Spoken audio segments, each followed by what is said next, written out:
இப்போ நான் மேனேஜர் இல்ல, பாஸ். சொல்றேன், என்ன விளையாடுற? உங்ககிட்ட என்னப்பா விளையாட்டு? மரியாதையா பேசு. மிஸ்டர் ரகு, நீங்க அனாவசியமா ஆர்ப்பாட்டம் பண்றதுல பிரயோஜனம் இல்லை. சத்தம் போடாம இந்த ஆபீஸை விட்டு வெளியே போயிடுங்க. நான் எதுக்காக போவேன்? இது என்னுடைய ஆபீஸ்.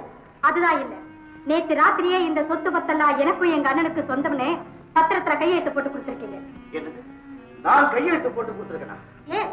நான் என் சுயநினைவோடு இந்த பத்திரத்தில் கையெழுத்து போடுகிறேன் என்கிற வாசகத்துக்கு பின்னாடி நீங்க கையெழுத்து போட்டு எல்லாருமா சேர்த்து என்ன மோசம் பண்ணிட்டாங்க. ஏமாந்துட்டே ரகு, ஏமாந்துட்டே. நீ ஒரு படிச்சவன், புத்திசாலின்னு தானே உன் மாமனார் அவ்வளவு சொத்து பத்தி உன் பேர்ல எழுதி வச்சாரு. அவ்வளவையும் உன் தலைகணத்தால கோட்டை விட்டு வந்து நிக்கிறிய. லாயர் சார், எப்படியாவது அவங்க பேர்ல கேஸ் போட்டு எனக்கு மறுவாழ்வு வாங்கி கொடுங்க sir. I to my best. ஆண்டவன் இருக்கா? ஆமா, எங்க வக்கீல் எப்பவுமே ஆண்டவனை நம்பிதான் கேஸ் எல்லாம் நடத்துவார். உன்னை நம்பியா கேஸ் நடத்துறது? கேஸ் போடுவோம், ஆனா ஜெயிக்கிறது தோக்குறது நம்ம கையில இருக்கு. அது தெரிஞ்சுதான் வந்திருக்கான். முயற்சி பண்ணி பாருங்க சார்.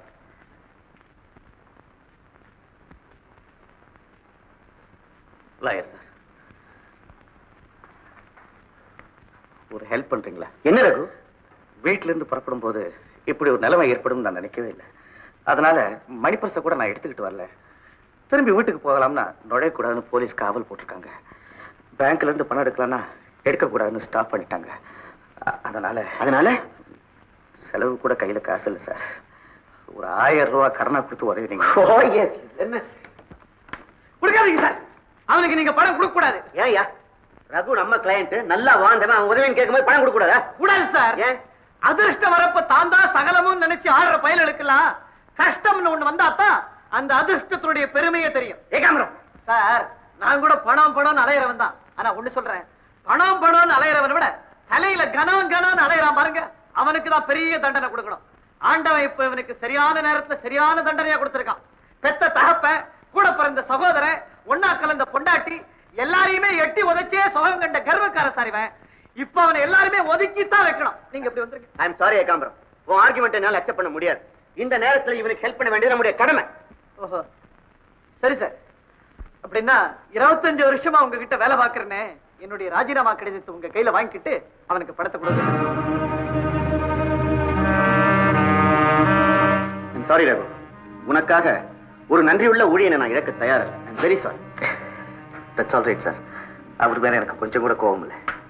எனக்கு இந்த பனிஷ்மெண்ட் அவசியம் தான் சார். கோர்ட்டுக்கு போலாமா? போலாம் போலாம். தோக்க வேண்டிய கேஸ்ல நிறைய பாக்கி இருக்கு.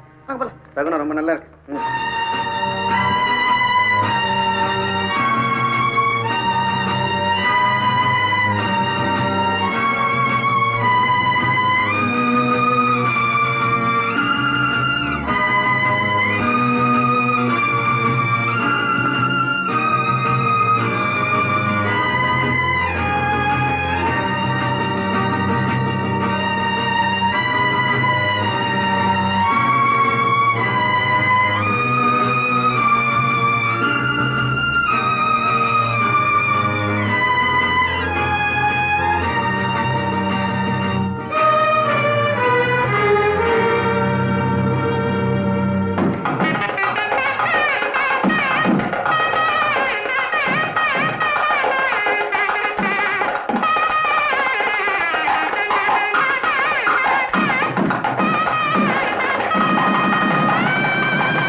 கட்டி முடிச்சாச்சு.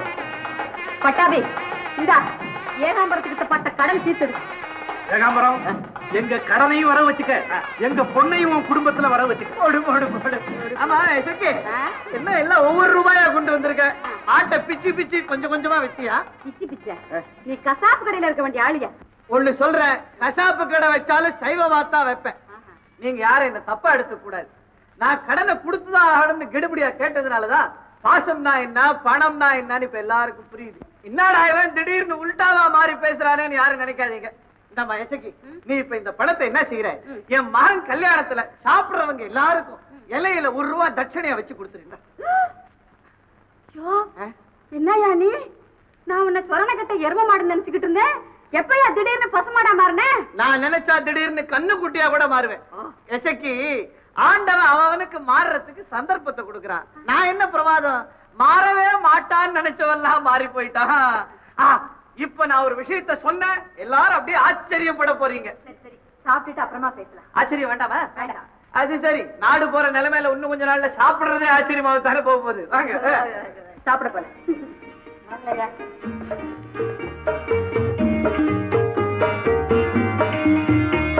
வாங்க வாங்க வாங்க வாங்க. டேய், சாப்பாடுன்னு எல்லாரும் அலறி அடிச்சுக்கிட்டு போய் உட்காராதீங்க. யாருக்கு ரொம்ப பசிக்குதோ அவங்க தான் முதல் பந்தியில உட்காரணும், மத்தவங்க எல்லாம் அடுத்த பந்தி தான். போங்க. எல்லாரும் கவனம் இருக்கீங்க, யாருக்கும் பசிக்கலையா? எங்களுக்கு எப்படா பசிக்கும், நாங்கெல்லாம் பெண் வீட்டுக்காரங்களாச்சே. கரெக்டா சொன்னடா. கல்யாணமே நம்ம பொறுப்புல தானே நடக்குது.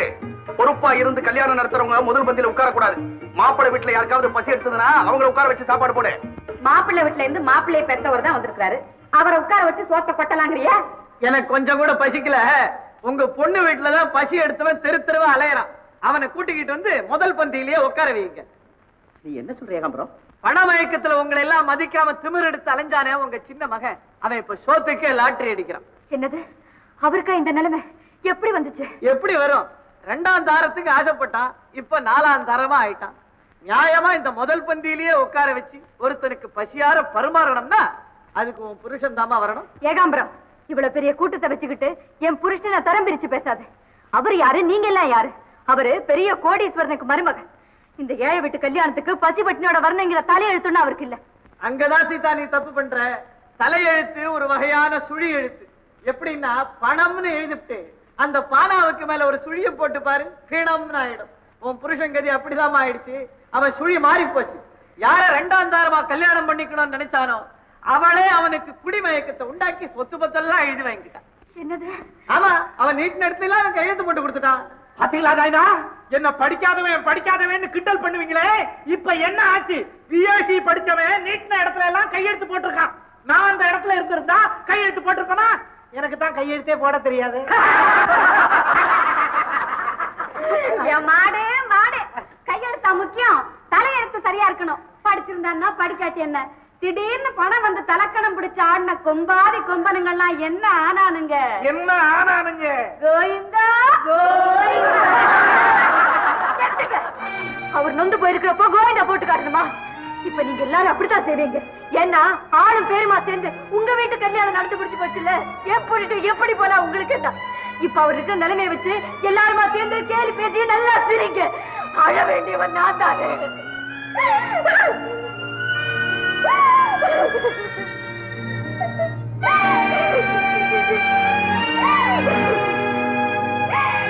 மன்னிச்சிருமா. என்ன இருந்தாலும் நீ இந்த மண்ணுல பிறந்த பொண்ணுங்கிறத மறந்துட்டோம். புதுசா ஒரு தாலி ஏறின சந்தோஷத்துல பழசா உன் கழுத்துல தொங்குற தாலியை மறந்துட்டோமா. நீ கவலைப்படாதம்மா. அவன் எங்க இருந்தாலும் போய் கூட்டிட்டு வந்து இந்த முதல் பந்தியில உட்கார வச்சு முதல் மரியாதை அவனுக்கு பண்ணிட்டு தான் நாங்க பசியாடுறது. என்னடா நான் சொல்றது? பட்டாவி, நீ சொல்றதான் சரி. நைனா, சீதாவுடைய புருஷன் எங்க இருந்தாலும் தேடி கண்டுபிடிச்சு இங்க கொண்டாந்துருவோம். அது வரைக்கும் யாரும் இந்த வீட்டுல பச்சை தண்ணி கூட பிடிக்க மாட்டோம்.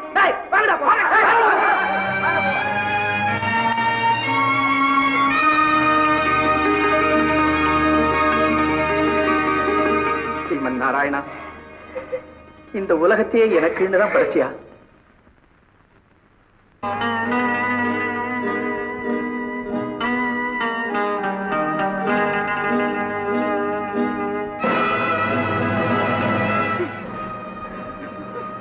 பட்டாபி, ஏண்டா அழற? என் தம்பிய பத்தியா என் சிலைக்கு பக்கத்துல இருக்காட்டா. அவன் வாழ்ந்த காலத்துல அவன் எச்சிக்கைய நக்கிறதுக்கு போட்டி போட்ட உலகம் ஆயுது. இப்ப அவன் கதிய பத்தியா? அப்படி என்னடா அவன் தப்பு பண்ணிட்டான்?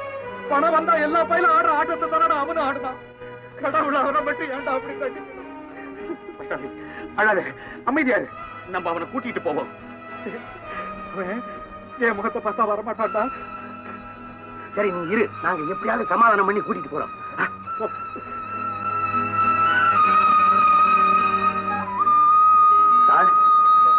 சாருக்கு ரொம்ப பசி போல இருக்கு. அதெல்லாம் ஒண்ணும் இல்ல. எங்க வீட்டுல ஒரு கல்யாணம். ரொம்ப பசிக்கிறவங்களை கூட்டிட்டு போய் முதல் பந்தியில உட்கார வச்சு முதல் மரியாதை செலுத்துறதுதான் எங்க பெரியவங்களுடைய நேர்த்திக்கடன். அப்படி நீங்க ஒருத்தர் இந்த உலகத்துல தேடினா என்னை விட உங்களுக்கு வேற யாருமே கிடைக்க மாட்டாங்க. பாருங்க, இந்த எச்சி இலையில உள்ள சோத்தை சாப்பிடலாமா நினைச்சேன். ஆனா கௌரவமா வளர்ந்துட்டோமே. இந்த எச்சில சோறை சாப்பிடறதுக்கு உங்களுக்கு என்ன தலையெழுத்தா சார்? ராஜ மரியாதையோட உங்களை கூட்டிட்டு போய் முதல் பந்தியில உட்கார வச்சு நாங்க சாப்பாடு போடுறோம் சார். ஃபர்ஸ்ட் கிளாஸ் பாஞ்சர் சாப்பிடுற சாப்பாட்டை நாங்க உங்களுக்கு போடுறோம் சார். வாங்க வாங்க.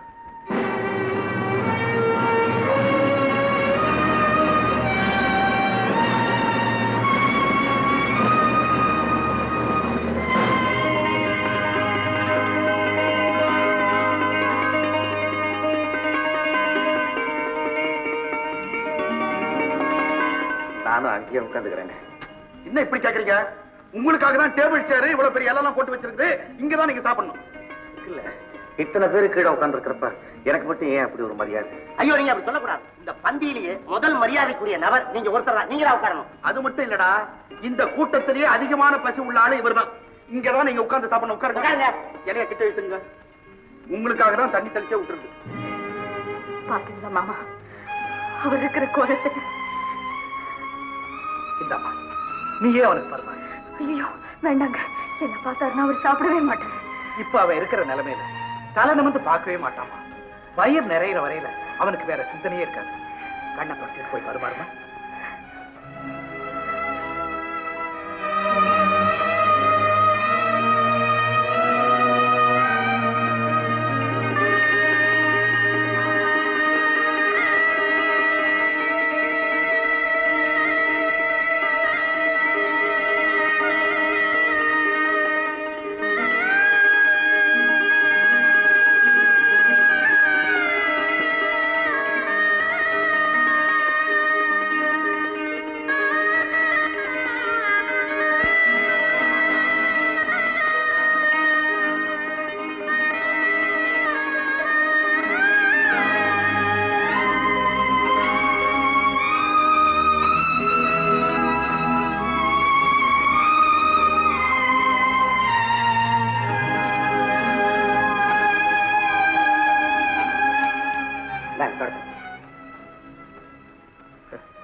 இந்த மாதிரி ஒரு பந்தி உபசரணையை நான் இதுவரைக்கும் பார்த்ததே இல்லையா. நானும் எவ்வளவோ பெரிய பெரிய வீட்டுக்கெல்லாம் டின்னருக்கு போயிருக்கேன். அங்க கூட வாய் ஒண்ணு பேசும், மனசு ஒண்ணு செய்யும்.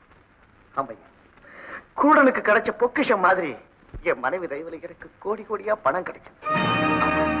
அந்த பணத்தை தான் நான் பெருசா நினைச்சேன். பெத்த தகப்பனையே மறந்து எனக்காக உடைச்சு உடைச்சு ஓடா தேஞ்சைய சகோதரனையே தூக்கி அடிச்சேன். எங்களையே நம்பிக்கிட்டு இருந்த தங்கச்சிக்கு துரோகம் பண்ணிட்டேன். அதனாலதான் இப்ப நான் அனுபவிக்கிறேன். சரி, அது போகட்டும், விடுங்க. பொண்ணு மாப்பிளைய கூப்பிடுங்க. வயிறார சாப்பிட்டு இருக்கு, மனசார ஆசீர்வாதம் பண்ணு. கூப்பிடுறேன். வாமா.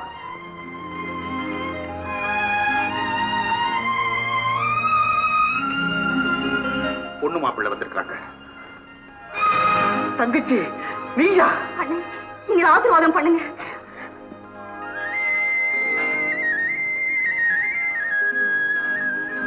எழுந்துருமா. உங்களை ஆசீர்வதிக்கிற அளவுக்கு எனக்கு அருகதை இல்லம்மா. நானே மன்னிக்கப்பட வேண்டிய ஜீவன். என்ன மன்னிச்சிருக்க. நைனா, என்ன மன்னிச்சிருக்க.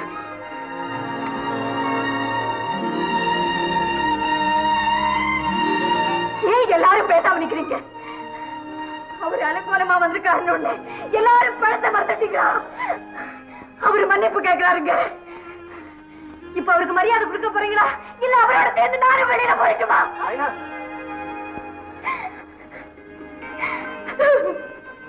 சீதா, முதல்ல என்ன மன்னிக்க வேண்டியது. உனக்கு நான் பெரிய துரோகம் பண்ணேன். என்னை எல்லாருமா சேர்ந்து ஏமாத்திட்டாங்கம்மா. யாரும் யாரையும் ஏமாத்த முடியாது. ரகு, நான் உனக்காக போட்ட கேஸ் ஜெயிச்சு போச்சு. குடிமயக்கத்துல போட்ட கையெழுத்து செல்லாதுன்னு கோர்ட்ல தீர்ப்பு பண்ணிட்டாங்க. அப்படியா? கேட்கவே மேரி மாதா. அம்மனே மதுரை மீனாட்சி, இத பாரு சின்ன மாடு, நீ மறுபடியும் பணக்காரன் ஆயிட்ட. ஆமாப்பா ரகு, ஒரு தடவை விழுது மறுபடியும் எழுந்திருச்சு நிக்கத்தான். ஆண்டவன் உனக்கு 2வது சந்தர்ப்பத்தையும் கொடுத்துட்டான். அதனால இனிமையாவது ஜல்லிக்கட்டு கால மாதிரி எல்லாரையும் முட்டி மோதாம கரவ பசு மாதிரி கவலை கவலையா பாலை கறந்து கொடுக்கணும்.